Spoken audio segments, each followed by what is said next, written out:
All right. That is our normal cue to get started. So, we are going to be picking up in the book of Amos. We'll be in Amos 5, and we'll starting in verse 8 this morning. That's where we kind of got to last week before, our time was up. So, we'll be starting in verse 8 this morning. Now, who remembers kind of what's started here in Amos 5? Like, what has God been doing in Amos 5? Starts with an L, and then an A. Lamenting. He's lamenting the fallen Israel. All right, and the big theme of this is seek God and live. He's saying, hey, you're falling away. You're no longer seeking me. But if you turn back, you can live. And we're kind of in the middle of some of that.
Mm-hmm. Yeah, his perspective on the events is different than, say, yours or mine looking at it, because we only see this as past tense. Whereas when this is being spoken through Amos, it can be seen as past, future, present, kind of all in between, because God's the one viewing the events. God kind of sits in time a little different than us, if he even really sits in time at all. But anything else before we dive into our study this morning? Well, if not, can I get somebody to read verses 8 and 9?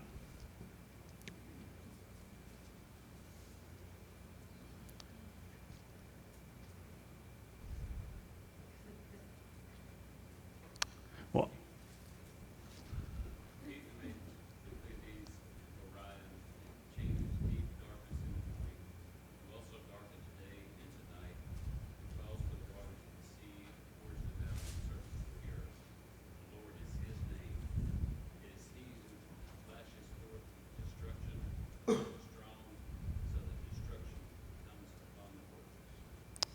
okay.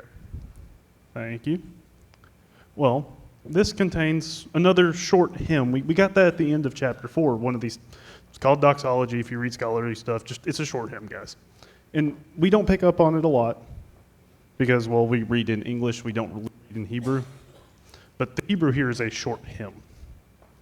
And this is interesting because I think this is meant to be a point of emphasis.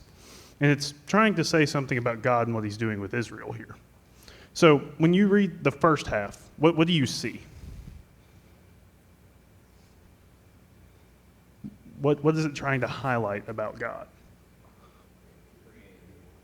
Yeah, I heard a lot there, but I think it's trying to highlight him as this creator, right? He's the one that puts these stars there. He darkens things. He can turn day into night. He summons the waters of the sea. It pours it. I mean, it's creation imagery. That's what I think it's highlighting. There's this great God who is this creator. Now, when you read the second half, kind of skip the middle for a minute. I think it focuses on the same God that can do all this creation, can also bring about great destruction. He can create you and he can uncreate you, basically. It is his choice. And I think the reason it's structured the way it is, where it's this great creator and this great destroyer, all the same God. It's meant to bring your focus to what it says right there in the middle. This is where I think sometimes, man put the verses there. I wish we had just taken verse 8 and made it one big verse instead of 8 and 9, because I think we lose the emphasis here sometimes when we read in strict verses. Because the middle, Yahweh is his name. That's the point here in 8 and 9. He's trying to highlight this. When Amos is saying this to Israel, writing this down however it was originally given to them, he's trying to emphasize, guys, this creator that we supposedly worship is also this God that will undo us. And we know who he is. We've known who he is since Moses all the way up till now. You got to pay attention. This is the God we are supposed to be seeking to live. Yahweh is his name. That is the emphasis here. But it says, he who made Pleiades and Orion. Some claims that, particularly by liberal, extremely liberal Bible scholars, is that this had to have been written much later, because Pleiades and Orion are Greek names for these symbols in the sky. And therefore, at the time that Amos wrote, which is like around 750, somewhere in that time frame, the Greeks were not even a strong nation. They were just Greek city-states. They may have already named the stars Pleiades and Orion, but they were not well-known nation. And so they say, I think with any time you hear things like that, we don't have to come up with an answer. This is inspired by God. God can call something by a name that comes up 10,000 years later and get it right, as far as we're concerned. It's inspired.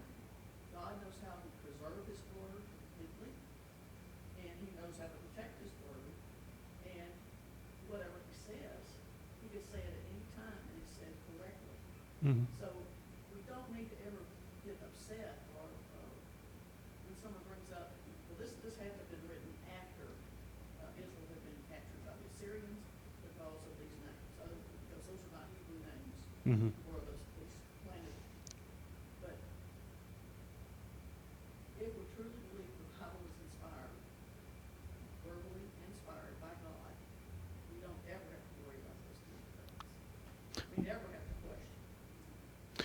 To go along with that, so, yeah, this is an interesting wrinkle in the text, right? This use of Greek terms and names here in a Hebrew text before Greek was really a thing the way it is like by the time of our New Testament. It's an interesting wrinkle, causes a lot of arguments, causes a lot of debates. Some people will point and say this is an error. Some people will point and say this, that, and the other. And generally speaking, my answer, just general, very general answer here. Pull me out any single text of the Bible. Pull me out any single book. Does salvation change? Not. Salvation doesn't change, but ultimately we have to absolutely believe in the Word of God. That's what we have to believe. Mm-hmm. Is let God be true and every man a liar. Mm-hmm. Yeah, I'm not arguing against the inspiration. I'm just saying, even if we were to give you that leeway, say, okay, you don't like that text, does it change anything else? Jeff. If God can create the constellations, he can name Yeah, that very easily. Do I see another? Yeah. This may not be what you before, but in both the Old and New Testament, it's God has put out things that please him, and he was beauty, and doesn't turn out well for those who go by their own way. Mm-hmm. Yeah, that is the story of Israel, right? God has done these things that have pleased him, have put these people forward to please him, to serve him, a priesthood, and they go their own way constantly. It's the problem. It's actually still the problem he's addressing here in Amos. As we get into Amos 6, you'll really see that. And it just, it's going to cause their ruin. It's kind of, God's lamenting it. You've gone your own way. Anything else? Well, If not, we will roll on. Can I get somebody to read 10 through 13? They hate him who reproves in the gate, and they abhor him who speaks the truth. Therefore, because you trample on the poor, and you exact taxes of grain from him, you have built houses of hewn stone, but you shall not dwell in them.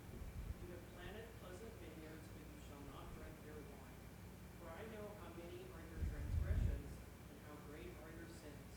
You who afflict the righteous, who take a bribe, and turn aside the needy in the gate.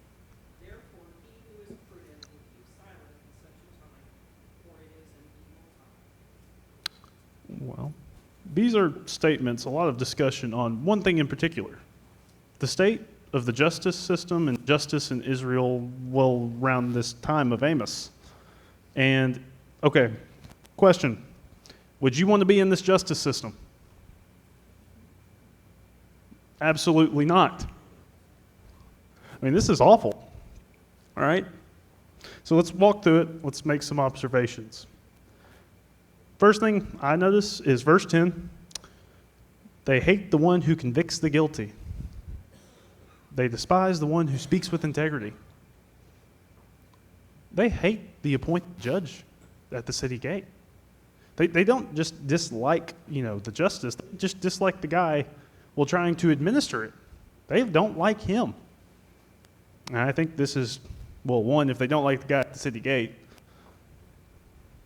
they probably don't like their ultimate judge either all that much. Because, that's a lot of Old Testament imagery, right? It's all small ways to point you towards the bigger reality, right? So, like, when God's appointing judges at city gates in his old law, it's really to get you to think, okay, there's a judge here for my day-to-day interactions, because it's ultimately trying to point me towards an ultimate judge for my life. So if they don't like just the guy in front of them, what makes you think they're going to like the bigger picture? Second thing, the statements about their treatment of the poor, the unjust, are not going to benefit from it. All right? Let's look. They trample on the poor. They take a grain tax. You will never live in the houses you have built. Never drink the wine of the lush vineyards you have planted, there in verse 11. They do all this unjust and injustice and all these things, and particularly trample the poor to get these things. And at this point, they're never going to benefit from it. God's going to pull that all away.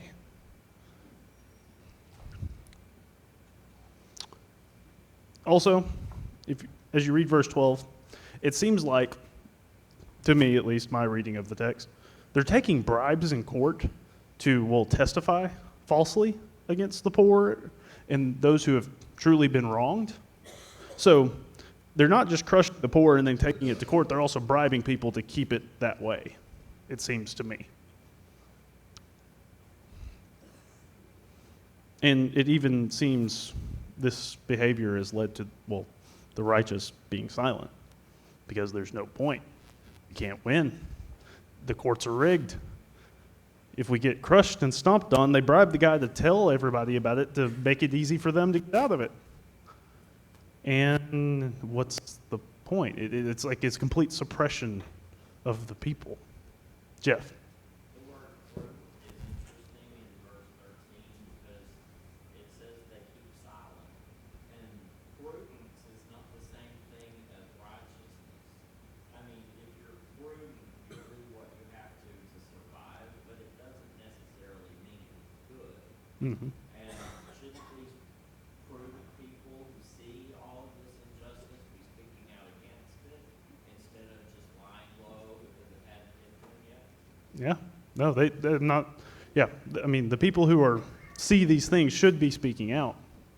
There's wrongs on both sides of this. But it's just interesting to see how corrupt this justice system has become. I mean, God spends a lot of time, like if you go through and read the Old Testament law, God spends a lot of time talking about justice and trying to make his people not just a righteous people, not just a holy people, not just this priesthood or this people of service or this, that, or the other. He spends a lot of time trying to make them a just people. God almost is trying to make them more like him. He is a just God. He wants them to be a just people. The last thing I kind of want to take note of is this repeated mention of city gates or gates in this verses. Anybody know why that would be an important thing to kind of bring up? The elders would sit there and execute justice. In the old law, this is where like the standard of justice should be met. It is, take your Old Testament, take any moment where you kind of get like a courtroom kind of feel or scene. It's probably taking place at the city gates. Just going to be all over the place. So, yeah, it's the place where justice is to be upheld. Like, I pulled just a few quick references, just from Deuteronomy. Trust me, this is not it. Look at Deuteronomy 12, 2 through 7, 21, 18 through 21, and 22, 13 through 21. All of these are different, separate laws about justice in the Old Testament, and each and every single one of them is to be administered at the city gate. Like I said, God seems to have a point here. Hey, this place is where justice, like I do, is to be carried out and upheld by you, by the city elders, as Jeff pointed out. Like, there's a group of guys here that are supposed to be really doing that. But there's a little more. It's one of my favorite little biblical connections because it's basically the same story, almost word for word. But Genesis 19 and Judges 19. Genesis 19 is Lot and the angels and Sodom and Gomorrah. And then Judges 19 is, well, the same story, but context is shifted. It's in the time of Judges and everything. But both of these stories, you know where they start out? The city gates. Both of them. Read the book of Ruth. You know where Ruth and Boaz get there at the end, and Boaz is going to marry Ruth and everything, and all that goes right, which that's the ultimate example of them actually getting it all right, is Ruth. That all happens at the city gates there at the end, because justice is to be carried out. Guys, they've undermined the place God set for them to do justice. They've done more than just undermine the system. They've undermined the very idea of it. The one given to them by God. And they've done it so thoroughly, people just don't even care to speak out anymore.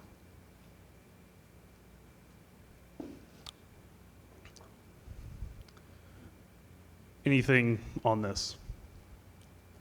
It's just interesting to me that the second half of verse 10, they abhor him who speaks with integrity. But and then at 13, the prudent person keeps silent. So it's fear of the judges and the abuses of the judicial system. That's a similar parallel with peer pressure. Today, people see things that are wrong, but they are hesitant to speak up, hesitant to call wrong, to call sin. I think that is a good way to take the silence there at the end, and then that, they despise the one who speaks with integrity there at verse 10. Yeah, we can't be the guy that, or the people that succumb to, like you said, peer pressure. Guys, we got to call balls and strikes. Sometimes it's not convenient to do those things. Sometimes it may call some uncomfortable relationships at times, or uncomfortable moments. Sometimes it can cause problems and arguments, and you go down the list. But it's the point. Look, you can't fear the repercussion for doing the right thing, because then you haven't done the right thing, most likely. And it's not always easy. Not ever going to say it's always easy. Sometimes it's easy, I will say that. But a lot of times it's harder than you think it is. But we can't be scared of the consequences when the right thing must be done. Anything else on this? I'm reminded, I had to look it up, it was in Isaiah, where woe to those who call good evil and evil good. Even the people that are supposed to be the good guys are the bad guys. Mm-hmm. But it reminds me a lot of our own society, even as modern day times. Yeah, I'm gonna say this is consistent theme through. Well, you get prophets like Isaiah talking about it. Trust me, when we get to Micah, we're not done with this justice system just yet. God has a problem with their justice. Patrick? There's a interesting statement that's made in Proverbs, the 26th chapter, that I think is related to the concept of prudence. And so in verse 4, he says, "Answer not a fool according to his folly, lest you be like him yourself." And then the next verse says, "Answer a fool according to his folly, lest he be wise in his own eyes." In Ecclesiastes chapter 3 and verse 7, it says, "There's a time to speak and there's a time to be silent." And that's prudence. Sometimes we need to answer. There's sometimes we need to say, you know what? I'm not going to say anything. And that's a hard thing to figure out. That's what wisdom is all about. It's practical knowledge in action. And we have to trust. We have to trust. That is, we have to act knowing that God is faithful. And that's Amos, right? Amos, these people needed to act knowing that God was faithful. And everything in the Old Testament is God's faithful. No matter how unfaithful you are, Israel, God's faithful. And they needed to act based on that faithfulness. But it's difficult. When do we answer? Sometimes the best thing is to not say a word and let them, just give them the rope. Mm-hmm. That's a bad picture, but just give them the rope and let them figure it out. So anyway, when this thing about prudence comes up, and they should speak or they shouldn't speak, it's a difficult proposition, and we have to trust in those situations. Completely agree. Because you're 100% right. There's a time to speak and there's a time not to. It does seem here in Amos, God saying, hey, the time to speak has been here for a little bit, maybe even done past. But in practical day-to-day application of the idea of prudence, insight, sometimes it may be best for you not to say anything. Sometimes it may be best to scream and holler it a little bit. Not literally all the time. Don't take that as an excuse to scream at somebody. But do with it as you please. But there's times to do things and times not to. The best way to decide that is to go to God and pray for wisdom. That is always going to be my general advice on that. In each situation, especially with relationships and dealing with people can be hard. Go to God, pray to wisdom. Pray for wisdom.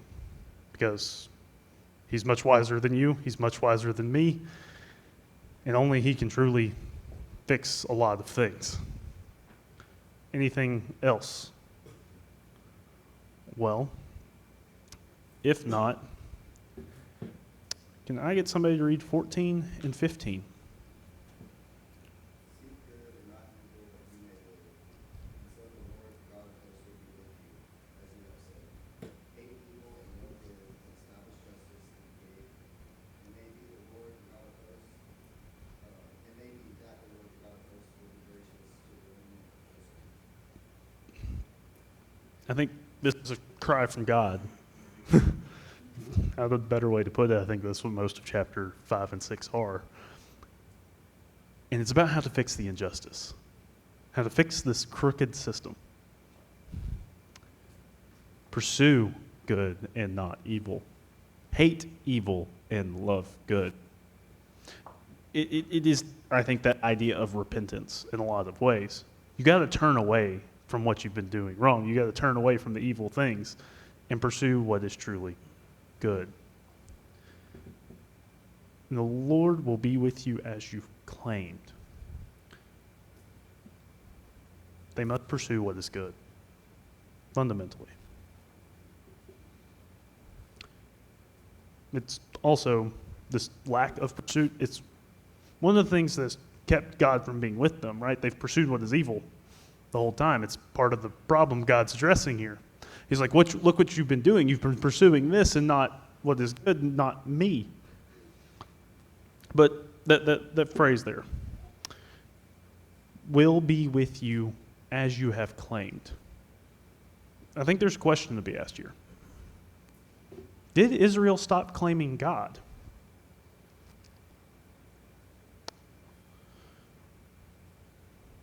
Any thoughts? They just turned him into what they wanted. Yeah, I think that's pretty much the answer. See, they never stopped claiming God, but they did make him secondary to their own desires. That's like we read Hosea when we started this minor prophet study, right? And what's the problem there? Well, they're pursuing idolatry. But you know one thing you never get in the Old Testament, really?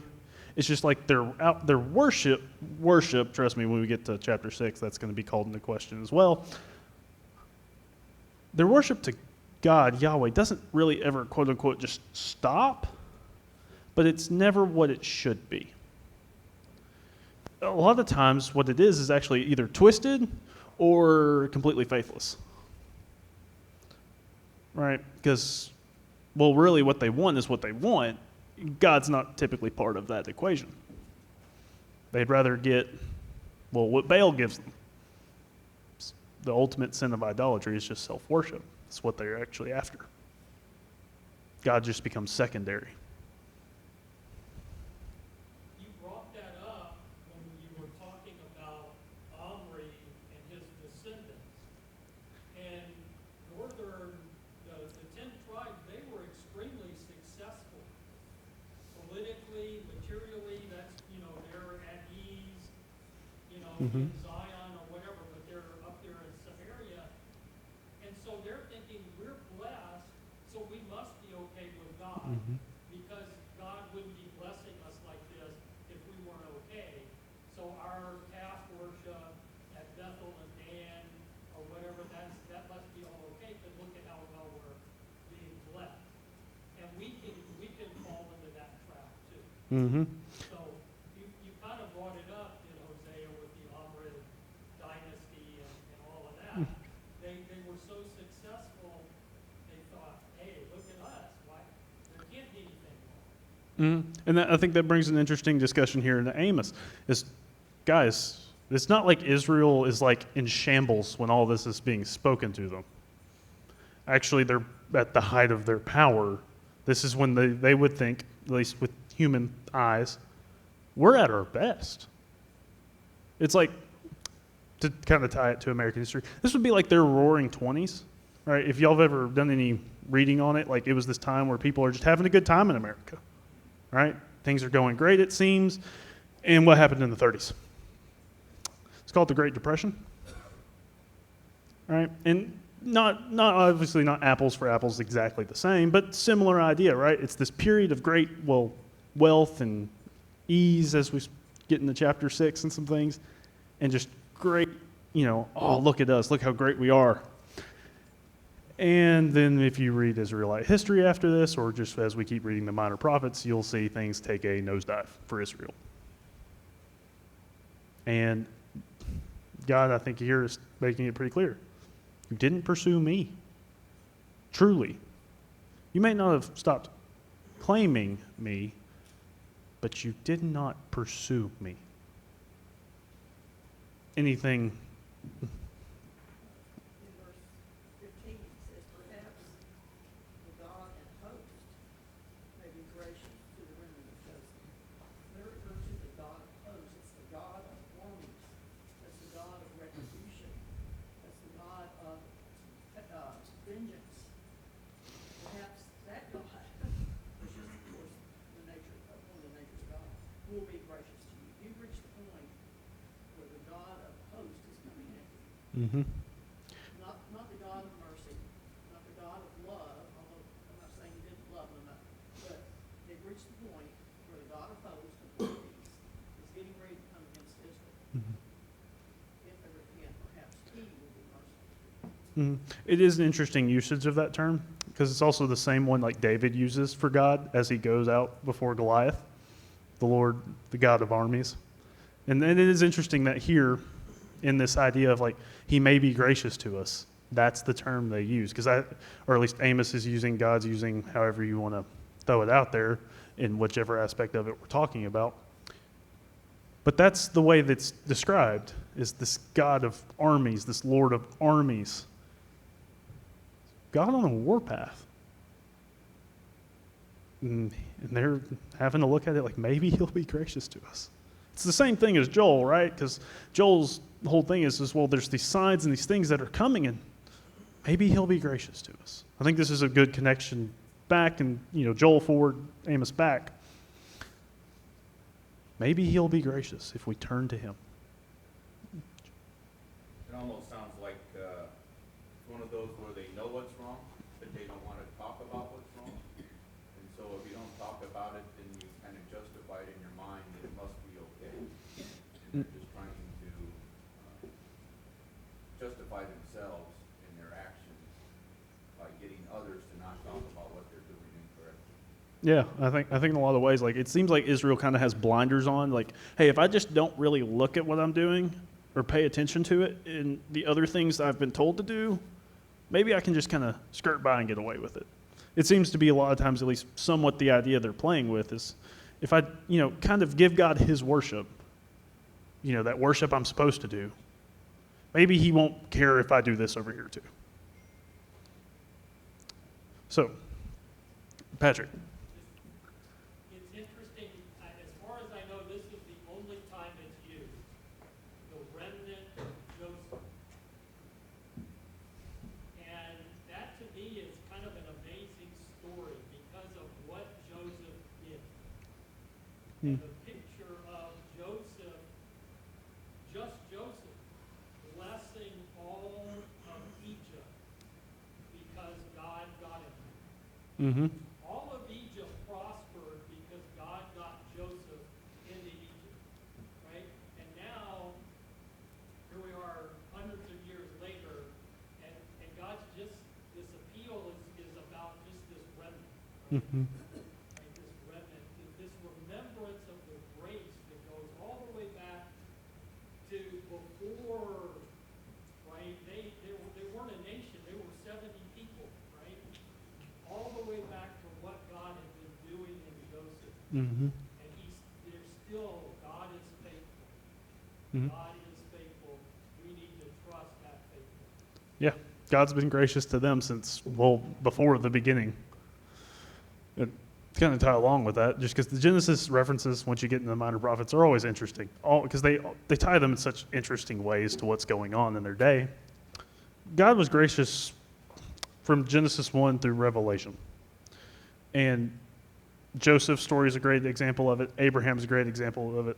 Even Adam and Eve are in Genesis 3.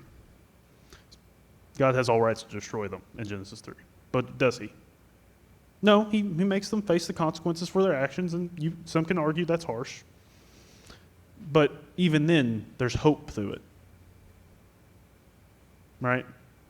There's a difference in an individual. A nation's made up of a lot of individuals, right?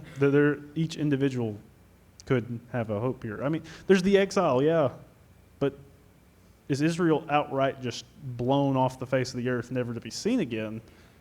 Well, in some sense, yeah, they're never going to be this nation again, but there's a remnant. Mm-hmm. Well, with all of Jeff.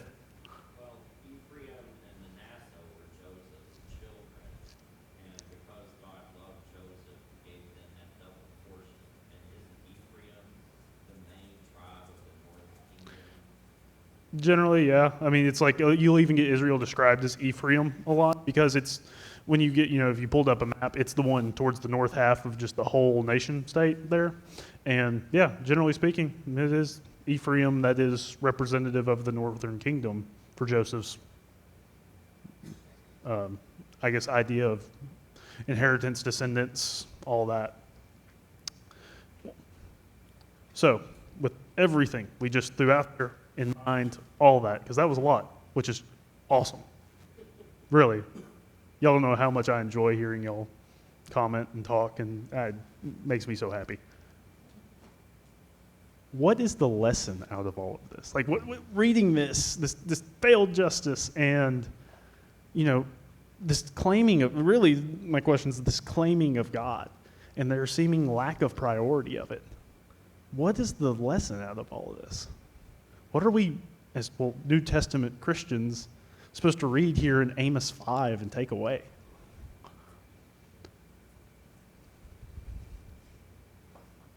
I think it's a moral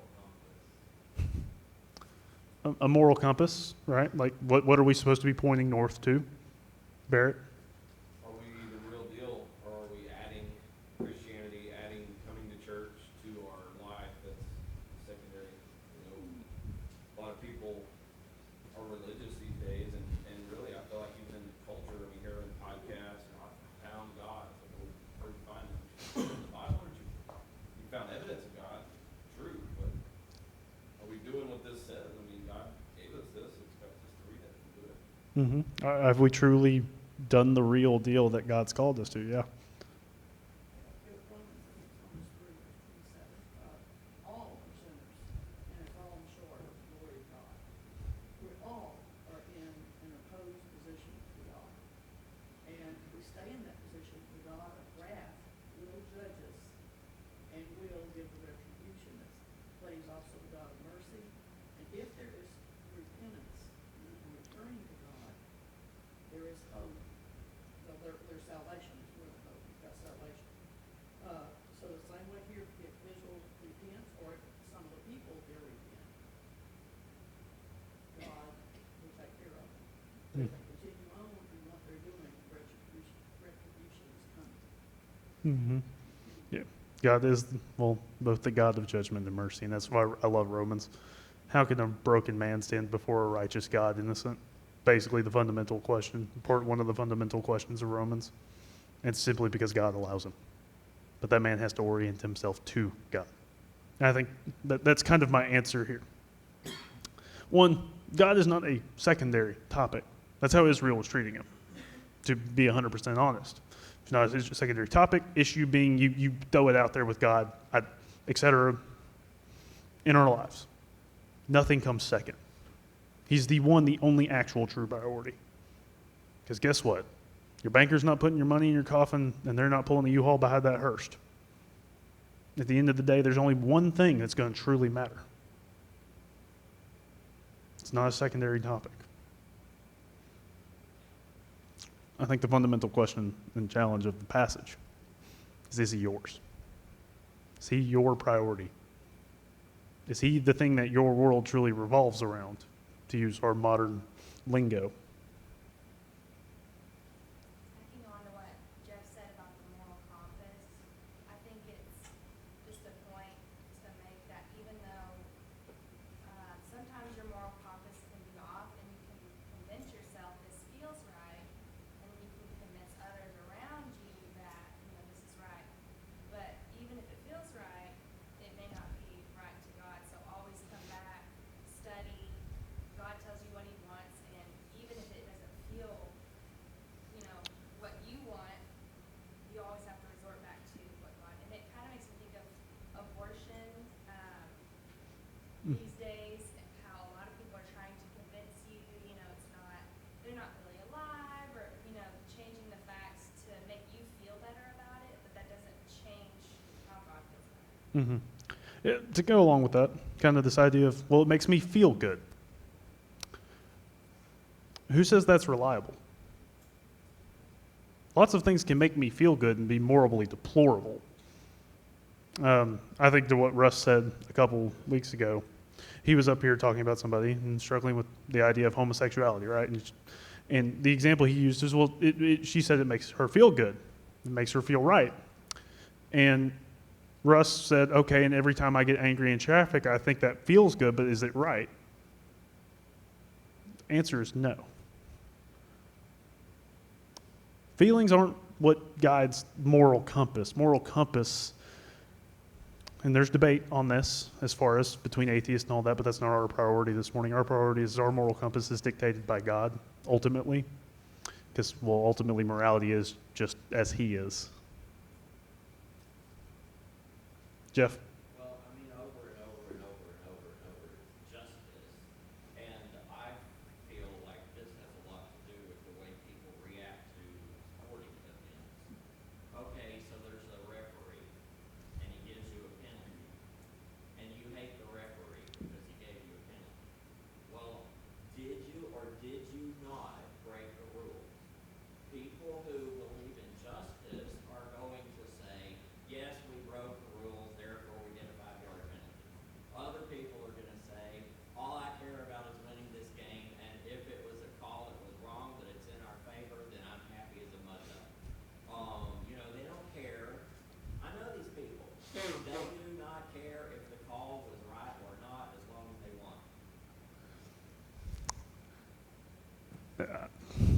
You're right, Jeff. It happens, and sports games is a good example. Barrett, why are you turning red? Well,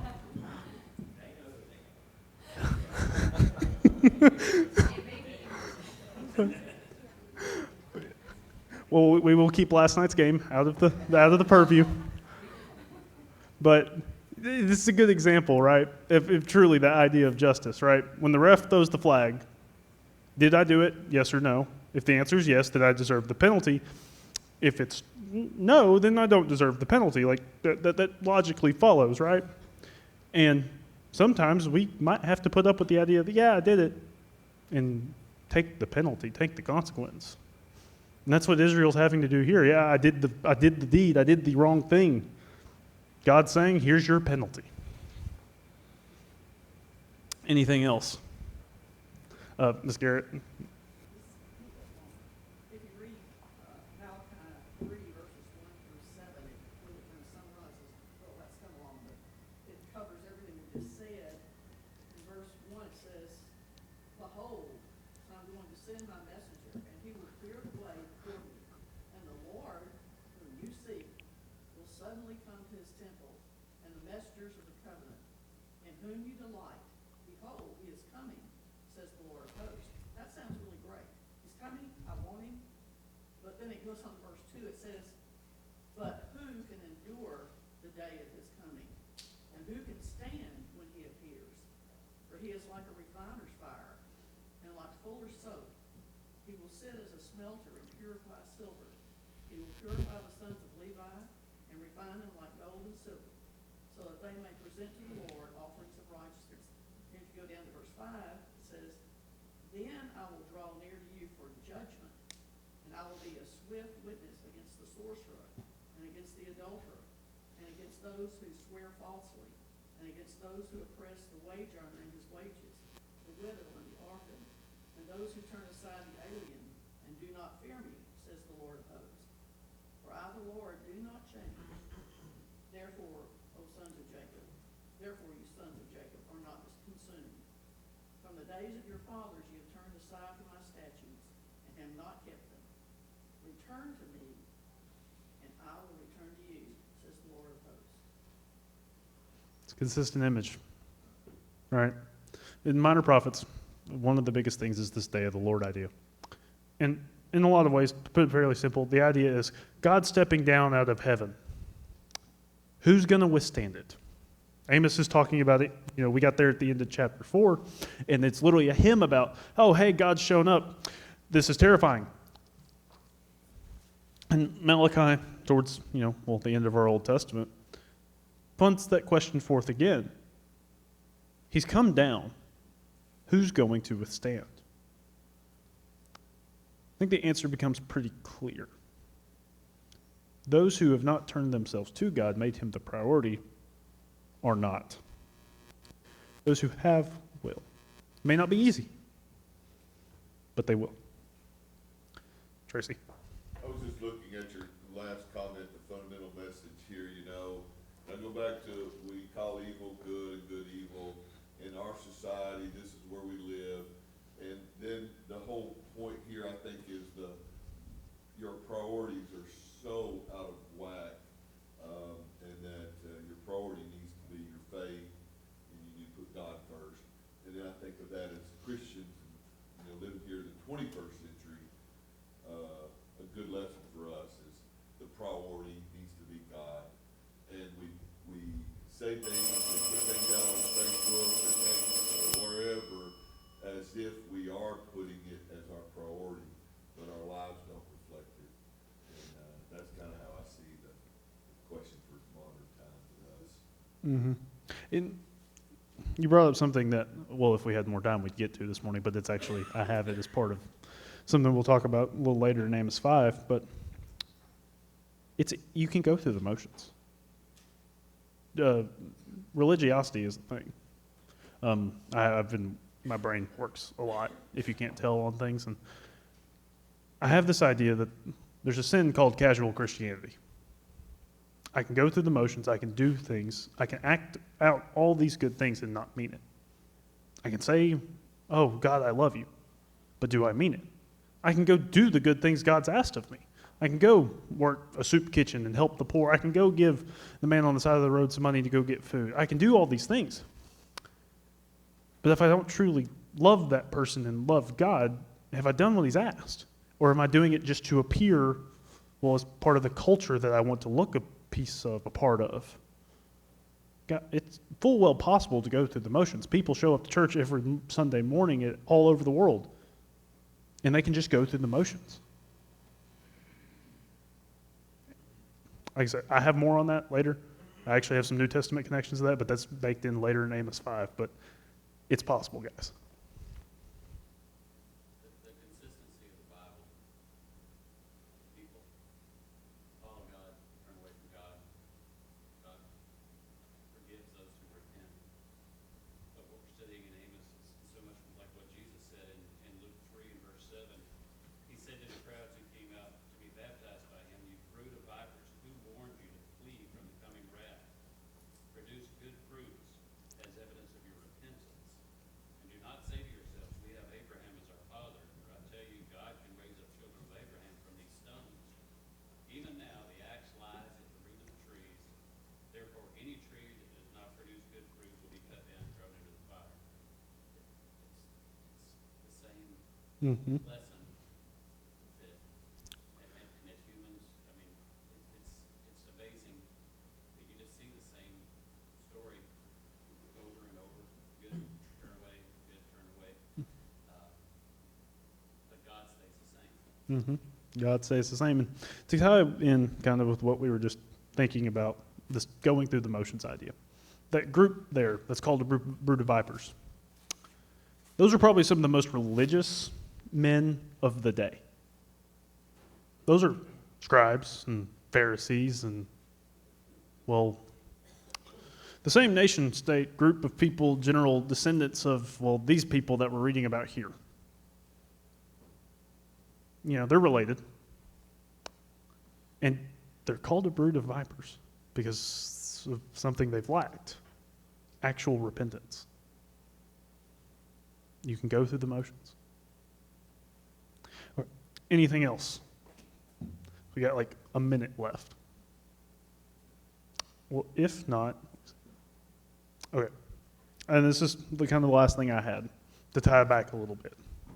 This actual turn, this pursuit of good instead of evil, can bring restoration to the city gates, but brings this hope of grace to the remnant of Joseph. Amos, for the most part, has been very, well, bleak in a way, right? It's one of the more bleak books. But even here, in the side of all this, there's this potential for hope. Hope of grace for a remnant. Hope that maybe if I do turn to seek good, God can restore me. Well, that's all I have this morning. Anything else before we call it? That's why I think it's so important, because God's calling on us individually to refine our innermost being. And you ask, how do we do that? It's through knowledge and wisdom, study. You have to refine your own inner moral compass to how God wants it to point, basically. Through knowledge and the study of His Word, which is constant. Mm-hmm. I would say best way to figure out if I have a problem with my, well, moral compass, as we've thrown out there quite a bit this morning, is to look and read and study about the ultimate moral compass, actually the moral compass that defines what a moral compass is, God's. Any?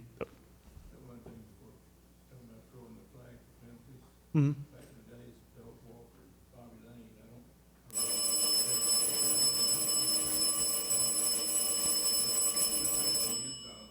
was a touchdown, referee called it a touchdown. He said, no, I did not catch that ball, I tracked it. I don't know, have you ever read that book? Well, that is the ultimate sin of college football, right?